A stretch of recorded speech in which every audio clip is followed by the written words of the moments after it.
Meus amigos, presenciamos a história. Mais de 130 edições do campeonato inglês, ninguém nunca havia vencido 4 títulos da primeira divisão inglesa seguidamente. E é isso que o Manchester City de Guardiola fez nesse final de semana. O fato em si já é histórico e completamente fora do alcance do imaginário. Mas a maneira como ele acontece é ainda mais vislumbrante, né? A gente está falando de, tirando a obviedade que se tornou a última rodada, que nós sabíamos que o City iria ganhar, a lógica era essa, era muito mais provável que o time fosse vencer diante do seu torcedor contra o West Ham disputando mais nada. A maneira como esse campeonato se desenrolou torna a conquista com ainda mais tempero, né? O Arsenal foi o melhor time do campeonato em boa parte, tá? O Arsenal tinha a melhor defesa até a reta final da competição. O Arsenal tinha o melhor ataque na maior parte da competição. Tudo isso foi se desvencilhando quando o Arsenal precisou lidar com o que para o Manchester City já é rotineiro, ou que se tornou rotineiro após a chegada de Pep Guardiola. Parem para perceber que a derrota que se torna fatal para o Arsenal é aquela contra o Aston Villa em casa por 2-0. Justamente no momento em que o time estava completamente dividido entre a atenção à Premier League e a Champions League. Entre o jogo de ida e volta, que justamente culminou na eliminação do Arsenal contra o Bayern de Munique, aconteceu o jogo contra o Aston Villa no Emirates Stadium. E foi a derrota do Arsenal. O Arsenal acabou perdendo ali, tanto à frente da Champions League, com a eliminação para o Bayern na rodada seguinte, no jogo seguinte, depois da derrota contra o Aston Villa, quanto perdendo também à frente da Premier League, porque depois, mesmo vencendo absolutamente todos os seus jogos, já não era mais suficiente para vencer o insaciável City do Guardiola. Como se não bastasse esse roteiro nessa temporada, se a gente para analisar todo o contexto dos campeonatos já vencidos, é ainda mais inacreditável, gente. Mas a gente está falando de um Guardiola que tem 8 anos de trabalho no Manchester City e venceu 6 Premier Leagues, 7 nos últimos 6 campeonatos disputados. A pior campanha dele é um 3º lugar, justamente na sua primeira temporada no time inglês, e contando também a sua carreira inteira como treinador. O Guardiola, que é um dos pontos centrais desse vídeo, ele simplesmente, desde que começou a treinar, ele tem 15 campeonatos nacionais disputados e venceu 12. Ele perde um com o Barcelona e perde 2 com o City, estando com o Barcelona em segundo, o City a 3ª colocação na sua primeira temporada no campeonato inglês e a 2ª colocação contra o Liverpool histórico do Jürgen Klopp.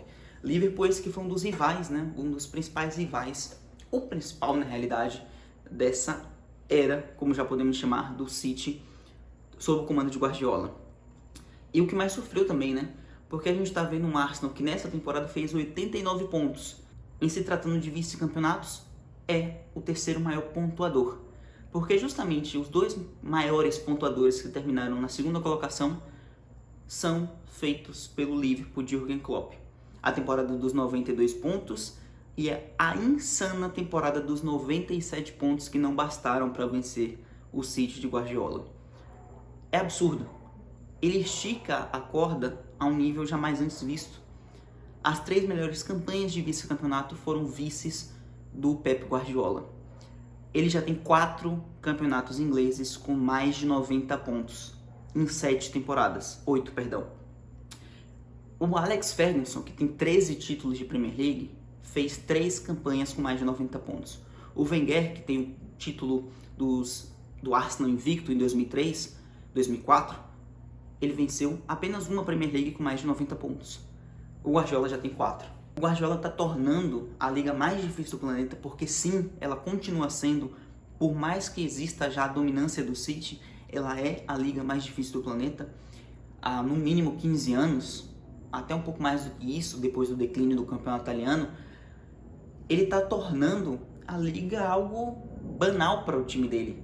Óbvio, isso não isenta em nenhum momento o esforço que o City precisa fazer, o comprometimento que o City precisa ter, o quanto ele motiva os seus jogadores. Ele foi bem claro, inclusive, nessa reta final, em entrevistas coletivas, falando que se fosse por questão de financeira, né, questão de dinheiro investido, nas últimas temporadas o Arsenal já ultrapassou o investimento do City, o próprio United gastou mais, o Chelsea gastou mais, e nenhum deles venceu.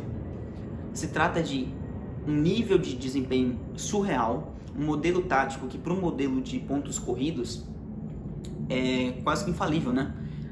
É como se o time do Guardiola cansasse todos os adversários nas 38 rodadas. É um time que, com o modelo de posse, ele vai cansando o adversário. A gente já viu entrevistas coletivas, principalmente dos brasileiros, Paquetá, o Andrés Pereira fizeram mais recentemente, falando que os jogadores se sentem como se estivessem jogando um bobinho. Correr para lá e para cá cansa, desgasta não só fisicamente, mas mentalmente. Imagina você enfrentar um adversário na pelada e os caras tocam a bola e botam o seu time inteiro na roda por 70 minutos dos 90. Ou uma pelada, digamos, sei lá, por 25 minutos dos 35 jogados. É desanimador. E é extremamente complicado e eu diria que até chato enfrentar o Manchester City. Porque essa é a sensação que eles vão ter e vão produzir em todas as 38 rodadas. Depois que o Guardiola se adaptou, que a primeira temporada dele, que já é um terceiro colocado, ele ainda está moldando a maneira que ele precisava e queria ver o time jogar depois de chegar ao nível de Premier League, ele consegue fazer com que todos os jogadores que cheguem já entendam o modelo tático, já entendam como a estrutura funciona e uma base é mantida ao longo dos anos, né? E se a gente vê, é um City de vários protagonistas. A gente viu o Guardiola começando lá como treinador com uma base muito firme do meio campo, baseado na posse de bola produzida também por Xavi, Iniesta e, claro, o Messi, à frente com o craque do time. O Messi era a principal referência, né, o tempo inteiro. O City ele já foi campeão nas mãos do Guardiola, com o De Bruyne sendo a principal referência. O City já foi campeão com o Haaland sendo o principal artilheiro, quase fazendo um gol por jogo na última temporada, no mesmo campeonato que o Gundogan tem extrema importância na temporada, com uma peça-chave no meio campo e na dinâmica do time.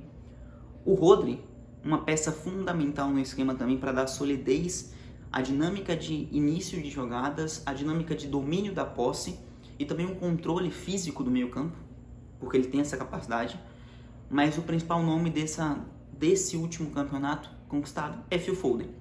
A gente está falando de um cara que na Premier fez 19 gols e deu 8 assistências. No jogo final, na 38ª rodada contra o West Ham, ele faz 2 gols no primeiro tempo. Um deles, um golaço com 2 minutos de partida nem completos, o que seria basicamente a amostra final de que esse campeonato foi dele. Inclusive ele foi recém-eleito o jogador do ano da Premier League. Justamente, justíssimo. Muita gente reclamou, inclusive, da falta da presença do Foden entre os indicados, mas eu acho que quanto ao vencedor não havia debate, era Phil Foden. 19 gols e 8 assistências na Premier, uma temporada de 52 jogos completos, 27 gols e 11 assistências. Esse é o City do Foden. É um City que manteve o nível absurdo de criação de chances, É um City que manteve o nível absurdo de posse de bola. É um City que manteve o nível absurdo de pressão alta e um título justo. Ele pode ser cruel com o Arsenal, que fez por merecer muito durante toda a temporada, mas o City foi o time que soube sobreviver à temporada, porque ele inclusive teve mais frentes para disputar até o final do que o Arsenal. Ele vai jogar a final da FA Cup contra o United no final de semana que vem. Ele chegou na mesma etapa da Champions League para enfrentar um adversário até mais forte.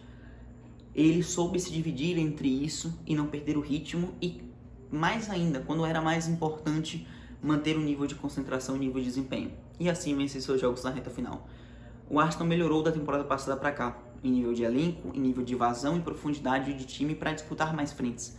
Mas ainda assim não foi suficiente para bater de frente com o time que é regido por aquele que dificilmente dá para negar que seja o melhor treinador da história, Pep Guardiola. A pergunta é, dá para duvidar do quinto?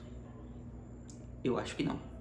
Aguardemos, isso é papo para mais pra frente. Muito obrigado a você que assistiu. Se você está chegando por aqui agora, seja bem-vindo ao canal. Se inscreva se você gostou do vídeo, porque nos ajuda a crescer. E vocês sabem que isso é importante no mundo das redes sociais, do YouTube também.